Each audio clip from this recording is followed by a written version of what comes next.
నమస్కారం, రుద్ర న్యూస్కు స్వాగతం. కరీంనగర్ పట్టణంలోని ఎస్ఆర్ఆర్ కాలేజీ గ్రౌండ్లో గురువారం రోజున మంత్రి పొన్నం ప్రభాకర్ గౌడ్ మార్నింగ్ వాక్లో పాల్గొన్నారు. మంత్రి వెంట కరీంనగర్ డీసీసీ అధ్యక్షులు మానకొండూరు ఎమ్మెల్యే కవ్వంపల్లి సత్యనారాయణ, చొప్పదండి ఎమ్మెల్యే మేడిపల్లి సత్యంలు ఉన్నారు. వాకర్స్తో మంత్రి ఎమ్మెల్యేలు ముచ్చటించారు. వాకర్స్ పట్టణంలోని పలు సమస్యలు మంత్రి గారి దృష్టికి తీసుకొచ్చారు. మంత్రి పొన్నం ప్రభాకర్ గౌడ్ మాట్లాడుతూ ఎస్ఆర్ఆర్ డిగ్రీ కాలేజీ వాకర్స్ని కలిసి వారి సమస్యలు అడిగి తెలుసుకున్నామని అన్నారు. పార్లమెంటు సభ్యుడిగా ఉన్నప్పుడు 2009-2014 మధ్య వాకర్స్కి వేసిన ట్రాక్, తదుపరి ఓపెన్ జిమ్ తప్ప తర్వాత జరిగింది ఏమీ లేదని అన్నారు. వాకర్స్ వాళ్ళ సమస్యలు మా దృష్టికి తీసుకొచ్చారని అన్నారు. ఉమెన్స్ టాయిలెట్స్ లేవని, మళ్ళీ ట్రాక్ వేయాల్సి ఉందని, దాంతోపాటు ఓపెన్ జిమ్ని ఇంకా చేయాల్సి ఉందని, వార్మాప్కు కూడా ఒక ప్లాట్ఫారం కావాలని న్యాయమైన డిమాండ్స్ అడిగారని అన్నారు. ఆరోగ్యాన్ని కాపాడుకోవడం కోసం ఉదయం పూట వాకింగ్ చేస్తున్నామని అన్నారు. దేశంలో ప్రజాస్వామ్యం ఇబ్బందుల్లో ఉందని అన్నారు. అంబేద్కర్ జయంతి జరుపుకున్నామని, రాజ్యాంగాన్ని రక్షించుకోవడానికి, ప్రజాస్వామ్యాన్ని కాపాడుకోవడానికి, నియంతృత్వానికి వ్యతిరేకంగా అందరూ ఆలోచన చేయాలని వాకర్స్కి కాంగ్రెస్ పార్టీ పక్షాన విజ్ఞప్తి చేస్తున్నానని అన్నారు. వారంతా సానుకూలమైన ఆలోచనతో వస్తారని ఆకాంక్షిస్తున్నానని అన్నారు. రాహుల్ గాంధీ నఫరత్ చోడో మొహబ్బత్ జోడో అని ప్రస్తుత పరిస్థితుల్లో దేశంలో ప్రజాస్వామ్యాన్ని కాపాడడానికి అనేక రకాలుగా వ్యవహరిస్తున్నారని అన్నారు. ప్రజాస్వామ్యాన్ని కాపాడుకుంటేనే మనకు మాట్లాడే హక్కు ఉంటుందని అన్నారు. దేశంలో ఉపాధి అవకాశాలు, నిరుద్యోగ సమస్య పెరుగుతున్న సందర్భంలో వాటన్నింటినీ అధిగమించడానికి ప్రజాస్వామ్య ప్రభుత్వం ఉండాలని అన్నారు. NSUI అధ్యక్షుడిగా ఉన్నప్పటి నుండి ఎస్ఆర్ఆర్ కాలేజీ మంచి చెడులు చూసుకుంటున్నానని అన్నారు. ఇక్కడున్న వారికి అడిగిన సౌకర్యాలు కల్పిస్తామని, దేశాన్ని కాపాడడానికి మీరంతా ఆలోచన చేయాలని, దేహంతో పాటు దేశాన్ని కాపాడాలని కోరారు.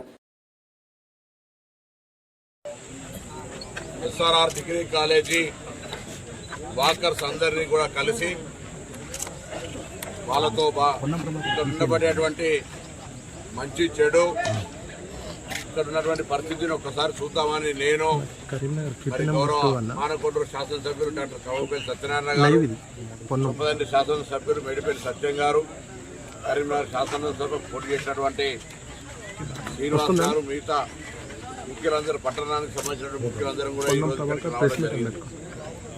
నేను పార్లమెంట్ సభ్యుడిగా ఉన్నటువంటి 2009-14 మధ్యలో వేసినటువంటి ట్రాక్, దాని తదుపరి ఓపెన్ జిమ్ వచ్చింది తప్ప మిగతా జరిగింది ఏమీ లేదు. తప్పకుండా ఈరోజు వాళ్ళంటే కొన్ని సమస్యలు తీసుకొచ్చినారు. ఈవెన్ ఉమెన్ టాయిలెట్స్ కూడా లేవు. ట్రాక్ను మళ్ళీ చేయాల్సి ఉంది. దాంతో పాటుగా ఓపెన్ జిమ్ కూడా ఇంకా లేటెస్ట్ ఎక్విప్మెంట్తో తీసుకొచ్చేటువంటి ఆలోచన ఉంది. తర్వాత వామప్ కూడా ఒక ప్లాట్ఫామ్ కావాలని అడిగినారు.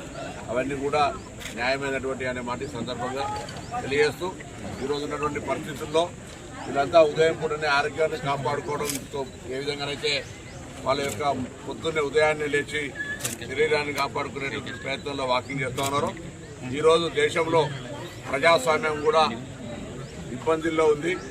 మొన్ననే మనం అంబేద్కర్ గారి జయంతి జరుపుకున్నాం. ఈరోజు రాజ్యాంగాన్ని రక్షించుకోవడానికి, ప్రజాస్వామ్యాన్ని కాపాడుకోవడానికి, నియంతృత్వానికి వ్యతిరేకంగా అందరూ కూడా ఆలోచన చేయాలనేటువంటి మాటని సందర్భంగా వాకర్స్ అందరూ విజ్ఞప్తి చేస్తూ ఉన్నాం. కాంగ్రెస్ పార్టీ పక్షాన తప్పకుండా వాళ్ళందరూ కూడా ఒక సానుకూలమైనటువంటి ఆలోచనతో వస్తారని ఆకాంక్షిస్తూ, ఎందుకంటే ఇప్పుడున్నటువంటి పరిస్థితుల్లో రాహుల్ గాంధీ గారు నఫరత్ చోడో మొహబ్బత్ జోడో అని దేశంలో ఉన్నటువంటి పరిస్థితులలో ప్రజాస్వామ్యాన్ని కాపాడడానికి అనేక రకాలుగా శ్రమపడుతున్నటువంటి పరిస్థితుల్లో భారత ప్రతి పౌరుడి బాధ్యత ప్రజాస్వామ్యాన్ని కాపాడుకుంటేనే మనకు మాట్లాడే హక్కు కావచ్చు, మనకు ఉండేటువంటి పరిస్థితి ఉండొచ్చు. తర్వాత దేశంలో ఉపాధి అవకాశాలు కావచ్చు, నిరుద్యోగ సమస్య పెరిగిపోతున్నటువంటి పరిస్థితుల్లో మరి మనం వాటన్నిటినీ అధిగమించాలంటే కూడా ఒక ప్రజాస్వామిక ప్రభుత్వం ఉండాలనేటువంటి ఆలోచనతోటి ఈ సందర్భంగా కరీంనగర్ పట్టణ ఎస్ఆర్ఆర్ డిగ్రీ కాలేజీ వాకర్స్ కోరుతున్నారు. ఈ కాలేజీ నేను 87 అధ్యక్షుడిగా ఉన్నప్పటి నుంచి కాలేజీ యొక్క మంచి చెడు బాధ్యతను ఉండే పరిస్థితి ఉంది. తప్పకుండా ఇక్కడ ఉండే వాళ్ళందరూ కూడా సౌకర్యాలు కలిగేయడంతో పాటుగా మీరు ఏదైతే శరీర వ్యాయామాన్ని కాపాడుకోవడానికి, మీరు శరీరాన్ని కాపాడడానికి వ్యాయామం చేస్తున్నారు, వాకింగ్ చేస్తున్నారు, దేశాన్ని కాపాడడానికి కూడా ఒకసారి మీ ఆలోచన విధానాన్ని ఆలోచించమని సందర్భంగా విజ్ఞప్తి చేస్తాను.